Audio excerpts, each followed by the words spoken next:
আমরা তো জানি জন্মদিন উদযাপন করা জায়েজ নেই, কিন্তু আমরা দেখলাম বন্যা দুর্গত ক্যাম্পে শিশুর জন্ম উপলক্ষে আসন্না ফাউন্ডেশন ভালো খাবারের আয়োজন করেছে। এটা কিভাবে জায়েজ হতে পারে? শনিবার আর বুধবার নাকি নখ কাটা যায় না, এটা কি সত্য?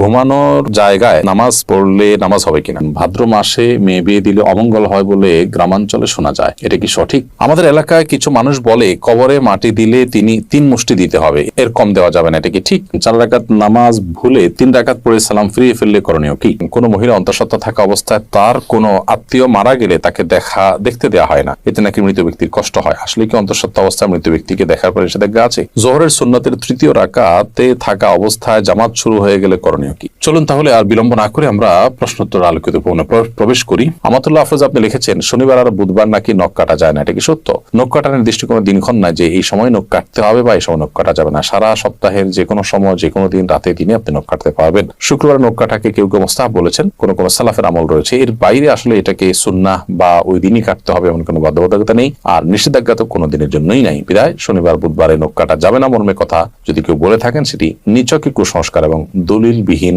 একটি কথা। এমনি আমজাদ হোসেন আপনি লিখেছেন ঘুমানোর জায়গায় নামাজ পড়লে নামাজ হবে কিনা? যে জায়গাটা আপনি ঘুমিয়ে থাকেন বা শুয়ে থাকেন বা যেটা আপনার শোবার ঘর, শোয়ার জায়গা, সেখানে নামাজ পড়েছেন, যদি পবিত্র হয়, পাক হয়, নামাজ হয়ে যাবে, কোনো অসুবিধা নেই। তবে নামাজের যাতে মনোযোগ থাকে সেরকম জায়গা থাকা উচিত। ধরুন সেখানে ঘুমানোর জায়গা, সেখানে হয়তো কালারফুল নানা বিছানা টিছানা আছে, সেটা আপনার মনোযোগ নষ্ট হতে পারে। এরকম হলে সেখানে বিছানা বিছিয়ে নিবেন, জানামাজ বিছিয়ে নিবেন, বা এমন কিছু বিছিয়ে নিবেন যে আপনার মনোযোগকে নষ্ট না করে। এমডি মুস্তাফিজুর রহমান লিখেছেন তেলাওয়াতের সেজদার বিধান কি? যদি সেজদা না করা হয় তাহলে কি গুনাহ হবে? ভাই মুস্তাফিজুর রহমান, তেলাওয়াতের সেজদা দেওয়া ওয়াজিব। আপনি কোরআন কারীমের সেজদার যে আয়াতগুলোতে সেজদা বিষয়ক নির্দেশনা রয়েছে এবং তার পাশে সেজদা লেখা আছে, এগুলো তেলাওয়াত করলে আপনাকে সেজদা দিতে হবে। আর সেজদা যদি আপনি না করেন, যেহেতু ওয়াজিব, অতএব ওয়াজিব তরকের গুনাহ হবে। জান্নাতুল ফেরদাউস লিখেছেন কোন মহিলা অন্তঃসত্ত্বা থাকা অবস্থায় তার কোন আত্মীয় মারা গেলে তাকে দেখতে দেওয়া হয় না, এতে নাকি মৃত ব্যক্তির কষ্ট হয়। আসলে কি অন্তঃসত্ত্বা অবস্থায় মৃত ব্যক্তিকে দেখার পরে নিষেধাজ্ঞা আছে?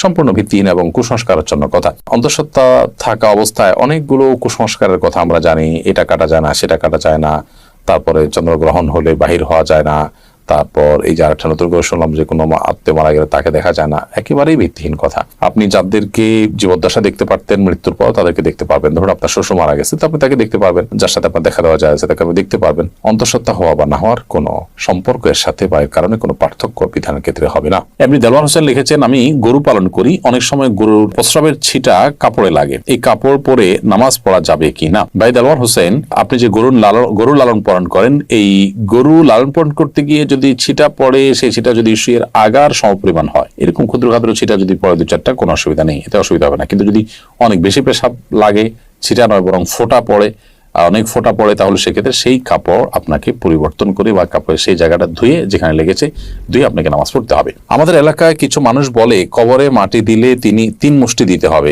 এর কম দেওয়া যাবে না, এটা কি ঠিক? না, এরকম কোনো বাধ্যবাধকতা নেই যে কবরে মাটি 3 মুষ্টির কম দেওয়া যাবে না, দিলে কোনো হবে এমন কোনো কথা নেই। কবরে মাটি আপনি 3 মুষ্টি, 5 মুষ্টি, 7 মুষ্টি, 6 মুষ্টি, যা খুশি দিতে পারেন। এমনকি মুষ্টিতে দিতেই হবে এমন কোনো বাধ্যবাধকতাও নেই। আপনি কোদাল দিয়ে দিতে পারেন, অন্য কোনোভাবে দিতে পারেন।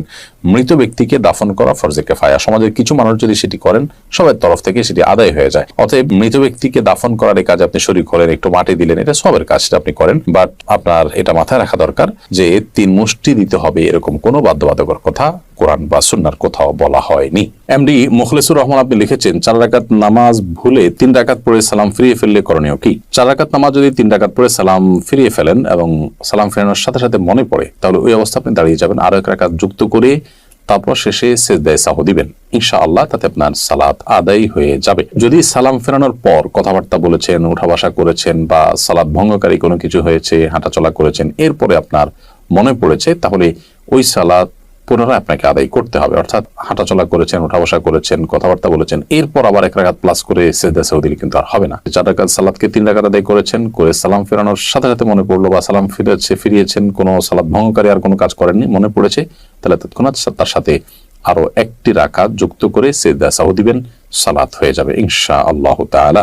এসএইচ মোহাম্মদ আল জাবির আপনি লিখেছেন ভাদ্র মাসে মেয়ে বিয়ে দিলে অমঙ্গল হয় বলে গ্রামাঞ্চলে শোনা যায়, এটা কি সঠিক? না, এরকম কোনো কথা নেই। বিয়ের ব্যাপারে এমন কোনো সময় বা এমন কোনো কাল নেই যে সময় কালে বিবাহ হলে কোনো প্রকার ক্ষতি হতে পারে বা উপকার হতে পারে। বিবাহ সব সময় করা যায় এমন একটি বিষয়। শুধুমাত্র হজের এহরামরত অবস্থায় বিবাহ বন্ধনে আবদ্ধ হওয়া নিয়ে উলামায়ে কেরামের ভিন্ন মত আছে, একদল উলামা ইকরাম জায়েজ বলেন, অন্য দল উলামা ইকরাম না জায়েজ বলেন। তবে এর বাইরে অন্য বছরের অন্য কোনো সময়, রমজানের বাইরে, কাটা চাঁদ বলে আপনার জিলহজ মাসে, কোরবানিদের মাসে, সে মাসে, কিংবা এই ভাদ্র মাসের কথা আমি নতুন জানলাম, তো এরকম কোনো মাসে বিয়ে করলে কোনো অমঙ্গল হয়, মঙ্গল হয় এরকম মনে করলে সেটি কুসংস্কার এবং বেদাত হবে। এ ধরনের কুসংস্কারের জন্য বিশ্বাসী হওয়া যাবে না। আফরিন জাহান লিখেছেন, আমার বাসায় প্রচুর পিঁপড়া, বিশেষ করে রান্নাঘরে কাজের সময় পিঁপড়া কামড়ায় বলে অনেক পিঁপড়া মেরে ফেলি, এতে কোনো গুনাহ হবে কিনা?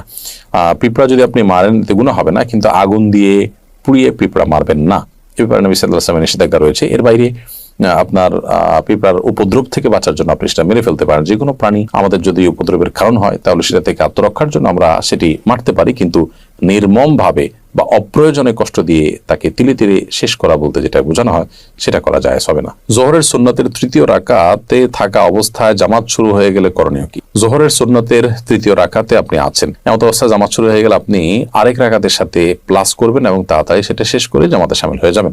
এক্ষেত্রে নামাজ ভেঙে ফেলবেন না। এটাই হলো ফুকাহায়ে আহনাফের মত এবং এটা অধিকতর শক্তিশালী। আল্লাহ সুবহানাহু ওয়া তাআলা বলেছেন কোরআনে কারীমে, লা তুবতিলু আমালাকুম, তোমরা তোমাদের আমলকে বাতিল করে দিও না, নষ্ট করে দিও না।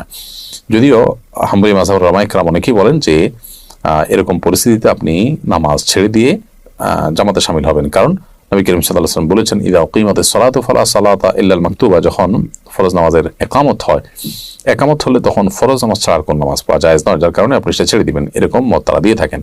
মূলত এই হাদিসের আরেকটা ব্যাখ্যা হতে পারে, সেটা হলো যে যখন একামত শুরু হয় তখন আর ফরজ নামাজ অন্য কোনো নামাজ নয়, অর্থাৎ অন্য কোনো নামাজ শুরু করা যাবে না, কিন্তু শুরু করা নামাজ যে ভেঙে ফেলতে হবে সেটা কিন্তু এখান থেকে পরিষ্কার বোঝা যায় না, অর্থাৎ এটার একাধিক ব্যাখ্যা হওয়ার সুযোগ আছে, বিধায় এটা দিয়েই চূড়ান্তভাবে প্রমাণ করা যে নামাজ ভাঙা যাবে সেইটা সঠিক নয়। হাসানুল সিয়াম আপনি লিখেছেন, শুনেছি কেউ নেশাগ্রস্ত হলে 40 দিন ইবাদত কবুল হয় না। এখন প্রশ্ন হলো, কেউ নেশা করার পর 40 দিন না হওয়ার আগেই যদি তার ভুল বুঝতে পারে এবং তওবা করে ফিরে আসতে চায়, তবে কি সে ইবাদত করতে পারবে? প্রথম কথা হলো, ইবাদত তো করতেই হবে তাকে। পারবে মানে কি? ইবাদত করতে শুধু পারবে না, ইবাদত করাটা তার জন্য আবশ্যক। 40 দিন ইবাদত কবুল হবে না এই ভেবে তিনি যদি 40 দিন নামাজ পড়া বাদ দিয়ে রাখেন তাহলে তো ডাবল গুনাহ হবে তার। কবুল না হওয়ার দুইটা অর্থ আছে, একটা অর্থ হলো যে বিশুদ্ধই হবে না, আরেকটা হলো যে ইবাদত করেছেন সেটা কাগজে কলমে বিশুদ্ধ হয়েছে, বাট আল্লাহ তাআলার কাছে সেটা অ্যাকসেপ্টেবল হবে না। তো এখানে নেশাগ্রস্ত হলে 40 দিন ইবাদত কবুল হবে না মানে দ্বিতীয়টা উদ্দেশ্য, অর্থাৎ আপনি সঠিকভাবে যথাযথভাবে করে থাকলে আপনার নামাজ হয়ে গেছে, বাট আল্লাহর কাছে সেটা কাউন্টেবল হবে না, অ্যাকসেপ্টেবল হবে না। এখন প্রশ্ন উঠতে পারে, আল্লাহর কাছে অ্যাকসেপ্টেবল না হলে করে লাভ কি? উত্তর হবে যে আপনি করে দায়মুক্ত হলেন, অন্তত আপনাকে আল্লাহ নির্দেশ করেছেন, নির্দেশ পালন করেছেন, সেই কাজটা অন্তত হয়েছে। আল্লাহ কবুল কি করলেন না সেটা তো আরেকটা বিষয়। তো এই জন্য এরকম পরিস্থিতিতে নামাজ বা অন্যান্য ইবাদতগুলো আমাদের ঠিক অব্যাহত রাখতে হবে।